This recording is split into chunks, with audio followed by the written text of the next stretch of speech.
آپ نے اگر سیرت کا مطالعہ کیا ہو تو یہ واقعہ آپ نے دیکھا ہوگا کہ صلح حدیبیہ کے موقع پر حضرت صلی اللہ علیہ وسلم نے ان کو مشرکین مکہ کے سرداروں کے ساتھ مذاکرات کے لیے بھیجا تھا کہ یہ جا کر مکہ کے کافروں سے مذاکرات کریں. تو جب یہ مکہ مکرمہ گئے تو اپنے ایک چچا زاد بھائی کے گھر میں ٹھہرے، اور صبح کو جب مشرکین مکہ سے مذاکرات کے لیے جانے لگے تو ان کے چچا زاد بھائی نے ایک مشورہ دیا. ان کو مشورہ یہ دیا کہ جناب آپ ان مکہ مکرمہ کے بڑے بڑے سرداروں کے ساتھ مذاکرات کے لیے جا رہے ہیں، اور آپ نے جو ازار پہنا ہوا ہے، اس زمانے میں ازار کے معنی ہے تیبند، تو وہ تیبند پہننے کا عام رواج تھا. یہ جو تیبند آپ نے پہنا ہوا ہے ازار، یہ ٹخنوں سے بہت اونچا ہے، اور مکہ کے سرداروں میں، مکہ مکرمہ کے سرداروں میں یہ بات بڑی مشہور ہے کہ جس کا ازار وہ ٹخنوں سے اونچا ہو اس کو وہ حقارت کی نگاہ سے دیکھتے ہیں، اچھا نہیں سمجھتے، عزت نہیں کرتے اس کی. ان کے ہاں تو عزت کا معیار یہ ہے کہ جتنا زمین پہ لٹکا ہوا ہو تیبند، اتنا ہی وہ آدمی زیادہ معزز اور زیادہ مکرم سمجھا جاتا ہے. جاہلیت کے زمانے میں ایک شاعر گزرا ہے، وہ یہ جاہلیت کے جو شعراء ہوتے تھے یہ اپنے مفاخر اور اپنے فضائل اور اپنے بڑائیاں بہت بیان کیا کرتے تھے. تو ایک شعر کے اندر اس نے اپنی بڑائی بیان کی ہے کہ وہ کہتا ہے اپنی بڑائی بیان کرتے ہوئے کہ اذا مصطبحت اربعا خط میزری، جب میں صبح کو شراب کے 4 جام چڑھا کر نکلتا ہوں تو میرا جو ازار ہے وہ زمین پر لکیریں بناتا ہوا جاتا ہے، یعنی اتنا نیچا ازار پہنتا ہوں کہ زمین پر لکیریں بنتی چلی جاتی ہیں. یہ اس کی عزت کی نشانی، یہ اس کے فخر کی بات تھی جو اس نے ذکر کی. تو مشرکین مکہ میں یہ بات مشہور تھی کہ بھئی یہ ٹخنوں سے اونچا پہننا یہ اس کو حقیر سمجھتے تھے، جیسے آج کل بھی لوگ سمجھتے ہیں کہ یہ ٹخنوں سے اونچا پہننے کو ذرا آج کل کے ایٹیکیٹ کے خلاف ہے اور فیشن کے خلاف ہے، تو وہ پسندیدہ نہیں سمجھا جاتا. اس کو سمجھتے ہیں کہ یہ کچھ دقیانوسی قسم کا بیکورڈ آدمی ہے اور یہ اچھا نظروں سے اس کو نہیں دیکھا جاتا. یہی صورت جاہلیت میں بھی تھی. تو حضرت عثمان رضی اللہ تعالیٰ عنہ سے ان کے چچازاد بھائی نے کہا کہ جناب آپ اتنے بڑے مشن پر جا رہے ہیں کہ حضور اقدس صلی اللہ علیہ وسلم کی طرف سے مذاکرات کرنے جا رہے ہیں کفار مکہ کے ساتھ، اور اس حالت میں جا رہے ہیں کہ وہ آپ کو دیکھیں گے تو آپ کو حقیر سمجھیں گے، ذلیل سمجھیں گے، کیونکہ آپ کا ازار ٹخنوں سے بلند ہے. تو یہ ذرا موقع کی حکمت کا تقاضا یہ ہے، حکمت عملی کا، کہ اس موقع کے اوپر آپ ذرا ازار نیچا کر لیجیے تاکہ وہ آپ کو حقیر نہ سمجھے، ذلیل نہ سمجھے، مذاق نہ اڑائیں، بے عزتی نہ کریں، بات ڈھنگ سے سنیں آپ. یہ وہ مصلحت تھی جو انہوں نے مشورے کے طور پر حضرت عثمان سے کہی رضی اللہ تعالیٰ.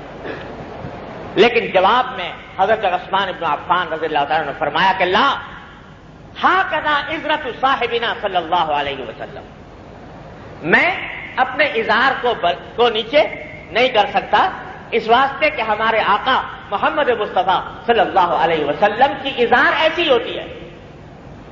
اب میں ان کے پاس اسی حالت میں جاؤں گا، وہ عزت کرے تو، ذلیل سمجھے تو، حقیر سمجھے تو، مجھے تو رسول اللہ صلی اللہ علیہ وسلم کی سنت کا پاس کرنا ہے، اور یہی میری محبت کا تقاضا ہے، یہ میرے ایمان کا تقاضا ہے، میں نہیں کروں. چنانچہ گئے اور جا کر اسی حالت میں مذاکرات کیے، اسی حالت کے اندر ان سے گفتگو کی. کوئی سمجھتا ہے حقیر تو سمجھا کرے، کوئی مذاق اڑاتا ہے تو اڑایا کرے. ہمارے دل و دماغ میں تو ایک ہی ادا بھا گئی ہے، اور وہ ہے محمد رسول اللہ صلی اللہ علیہ وسلم کی ادا. اور یہ ادا کسی ایک چیز میں نہیں، زندگی کے ہر شعبے میں. اس واسطے ہم تو اس سے ہٹنے والے نہیں. حضرت حذیفہ ابن یمان رضی اللہ تعالیٰ عنہ کون؟ نبی کریم صلی اللہ علیہ وسلم کے رازدار، جن کو کہا جاتا ہے صاحب السر رسول اللہ صلی اللہ علیہ وسلم، آپ کے رازدار. اور وہ صحابی جن کو حضرت صلی اللہ علیہ وسلم نے بڑے بڑی مہمات سپرد کی جہاد کے دوران، وہ کسریٰ کے دربار میں ہیں. اور کسریٰ آپ جانتے ہیں کہ اس زمانے کی سپر پاور. اس کے پاس گئے مذاکرات کے لیے، اور مذاکرات کے دوران سامنے کھانا آ گیا، تواضع کے لیے سامنے رکھا گیا. کھانا کھاتے کھاتے حضرت حذیفہ رضی اللہ تعالیٰ عنہ کے ہاتھ سے ایک نوالا گر گیا نیچے زمین پر. تو حضور نبی کریم صلی اللہ علیہ وسلم کا ارشاد ہے کہ اگر تمہارے کھاتے ہوئے تمہارے ہاتھ سے کوئی نوالا زمین پر گر جائے تو اس کو بیکار نہ کرو، اللہ کا رزق ہے، بلکہ اس کو اٹھا لو. اگر اس کو صاف کیا جا سکتا ہے اور صاف کر کے کھا سکتے ہو تو کھا لو. ہاں اگر اتنا ناقابل استعمال ہو گیا، اتنا کسی ایسی جگہ گر گیا کہ گندا ہو گیا، نہیں کھایا جا سکتا، بات دوسری ہے. لیکن اگر اس کو صاف کر کے کھایا جا سکتا ہے تو کھا لو. حضرت حذیفہ کے ہاتھ سے وہ کسریٰ کے دربار میں نوالا نیچے گر گیا. تو حضرت حذیفہ نے وہ حضور اقدس صلی اللہ علیہ وسلم کا یہ ارشاد یاد آیا، اور انہوں نے ہاتھ بڑھا کر وہ نوالا بڑھایا تاکہ اس نوالے کو اٹھا لیں. کسی نے بیچ میں سے کوہنی ماری حضرت حذیفہ کہ یہ اس وقت آپ یہ کام نہ کریں. مقصد اس کا یہ تھا کہ بھائی کسریٰ کا دربار ہے، سپر پاور ہے، اور اتنا بڑا بادشاہ ہے، اس کے سامنے تم یہ کام کرو گے کہ نیچے گرے ہوئے نوالے کو اٹھا کر کھاؤ گے تو خدا جانے کیا سمجھے گا کہ یہ ندیدے لوگ ہیں اور یہ کھانے کے اوپر اس طرح بل پڑتے ہیں. تو اس واسطے تمہارے بارے میں کوئی اچھا امپریشن قائم نہیں ہوگا اگر یہ اٹھاؤ گے. تو انہوں نے کہا کہ اس وقت رک جاؤ، وہی مصلحت والی بات. تو جواب میں فرمایا حضرت حذیفہ ابن یمان رضی اللہ تعالیٰ عنہ نے فرمایا کہ اترکو سنت رسول اللہ صلی اللہ علیہ وسلم لہؤلاء الحمقى، کیا میں رسول اللہ صلی اللہ علیہ وسلم کی سنت ان بیوقوفوں کی خاطر چھوڑ دوں کہ یہ بیوقوف اس کو برا سمجھیں گے یا اس کا مذاق اڑائیں گے؟ میں رسول اللہ صلی اللہ علیہ وسلم کی سنت کو ان بیوقوفوں کی وجہ سے چھوڑ نہیں سکتا. میری محبت کا، میرے ایمان کا، میرے عشق کا تقاضا یہ ہے کہ یہ مذاق اڑاتے ہیں تو اڑایا کریں. مجھے تو محمد رسول اللہ صلی اللہ علیہ وسلم کی سنت عزیز ہے، اسی کے میرے دل میں قدر ہے، اسی کے میرے دل میں احترام ہے، اور میں اس کو ہر قیمت پر بجا لاؤں. یاد رکھیے کہ صحابہ کرام کی تاریخ اس قسم کی مثالوں سے بھری پڑی. کسی موقع پر لوگوں کی مرعوبیت، یہ کیا کہے گا، یہ کیا مذاق اڑائے گا، یہ خیال کبھی بھی ان کو محمد رسول اللہ صلی اللہ علیہ وسلم کی کسی سنت سے باز نہیں رکھ سکا. اور آپ نے دیکھ لیا کہ نوالے بھی اٹھا کر کھائے، ٹخروں سے اونچے لباس بھی پہنے، محمد رسول اللہ صلی اللہ علیہ وسلم کی سنت پر عمل کرتے ہوئے سارے کام کیے، اور اس کام کے باوجود دنیا سے اپنا لوہا منوائے، دنیا کے سامنے کو اپنے سامنے جھکنے پر مجبور کیا. قیصر و کسریٰ کی بڑی دبدبے والی سلطنتیں ان کے آگے سرنگوں ہوئی. ان کا نام سن کر قیصر و کسریٰ کے ایوان تھرانے لگے. یہ اس وقت جب انہوں نے محمد رسول اللہ صلی اللہ علیہ وسلم کی سنت پر اس محبت، اس عشق کے ساتھ عمل کیا کہ چھوٹی چھوٹی چیز کو بھی نہیں چھوڑا. یاد رکھو رسول اللہ صلی اللہ علیہ وسلم کی کوئی سنت چھوٹی نہیں. یہ جو ہم سوچتے ہیں نا بعض اوقات وہی چھوٹی سی سنت ہے چھوڑ دو، تو چھوٹی سی سنت کوئی نہیں، ہر سنت عظیم. اس لیے کہ اللہ نے نمونہ بنا کر دیا، نہیں چھوڑا، عزت کرائی دنیا بھر میں.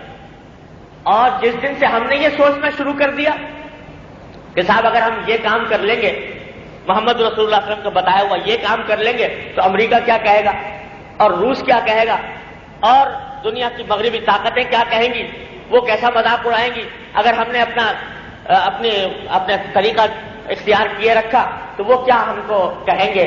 جس دن سے یہ وتیرہ اختیار کیا ہے، یاد رکھو انہی کی نگاہوں میں ذلیل ہو، انہی کی نگاہوں میں ذلیل ہو، وہی تمہارا مذاق اڑاتے ہیں. روز تمہاری پٹائی ہوتی ہے، صبح شام جوتے پڑ رہے ہیں، باوجود ہے کہ اپنا سر سے لے کر پاؤں تک سب کچھ بدل ڈالا،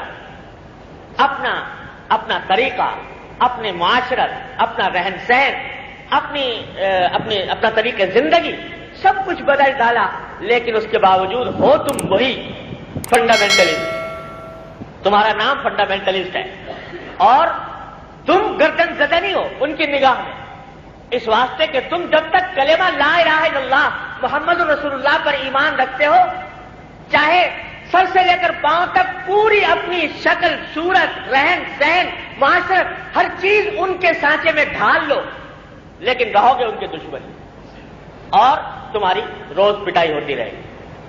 ہمارے ایک بڑے حکیم شاعر تھے مرحوم اسد ملتانی، مرحوم، انہوں نے بڑا اچھا شعر کہا تھا، بڑی اچھی غزل ہے ان کی، اس میں شعر تو یہ کہا، پہلا شعر تو یہ ہے کہ کسی کا آستاں اونچا ہے اتنا، کسی کا آستاں اونچا ہے اتنا کہ سر جھک کر بھی اونچا ہی رہے گا۔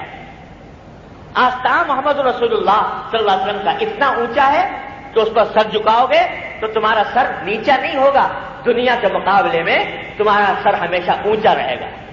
یہ ایک سجدہ جسے تو گراں سمجھتا ہے، 1000 سجدوں سے دیتا ہے آدمی کو نجات۔ تو یہ کسی کا آستاں اونچا ہے اتنا کہ سر جھک کر بھی اونچا ہی رہے گا۔ اور دوسرا شعر جو سنانا چاہتا تھا وہ یہ ہے کہ ہنسے جانے سے جب تک تم ڈرو گے، ہنسے جانے سے جب تک تم ڈرو گے، زمانہ تم پہ ہنستا ہی رہے گا۔ جب تک تمہارے دل میں یہ خوف ہے کہ ہمارا فلاں ہنسی اڑائے گا، فلاں مذاق اڑائے گا، تو اس وقت تک زمانہ تمہاری ہنسی اڑاتا رہے گا۔ محمد رسول اللہ صلی اللہ علیہ وسلم کا غلام ہوں اور اس کی غلامی اختیار کر کے سارے طور طریقے ان کے اپنا لیے، اس دن یاد رکھو کہ دنیا بھر سے عزت کراؤ گے۔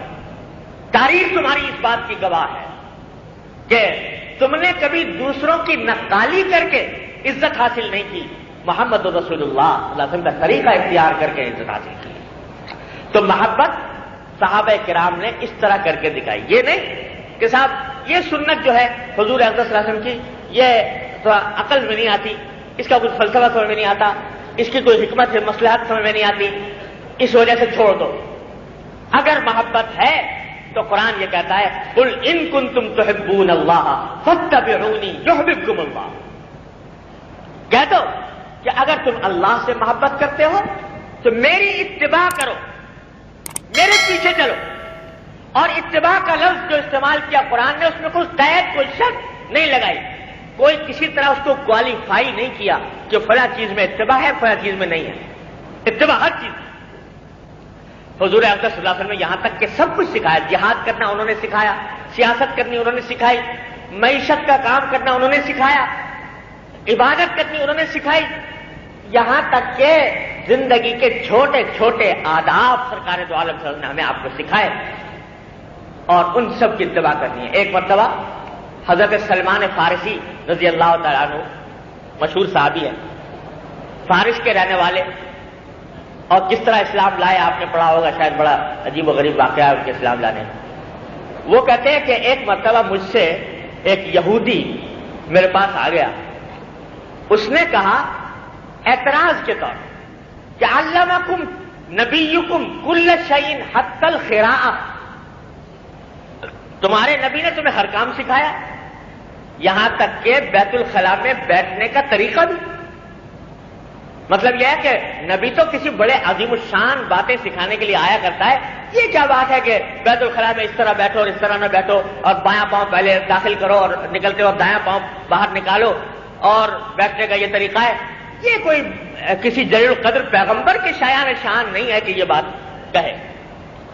تو سلمان فارسی نے جواب دیا کہ اجل، تم جس چیز کو قابل اعتراض سمجھ رہے ہو وہ ہمارے لیے باعث فخر ہے کہ ہمیں ہمارے نبی نے ہر چیز سکھائی ہے، اور اشارہ اس بات کی طرف کر دیا کہ رسول کی حیثیت اپنے ساری امت کے لیے ایک مشفق باپ کی سی ہوتی ہے، اور مشفق باپ جب اپنی اولاد کو تربیت دیتا ہے تو یوں شرمایا نہیں کرتا کہ صاحب یہ پیشاب پخانے کی بات اس کو کیا بتاؤں بچے کو، یہ تو ایسی بات ہے کہ جو شرم کی بات ہے. وہ چونکہ مشفق باپ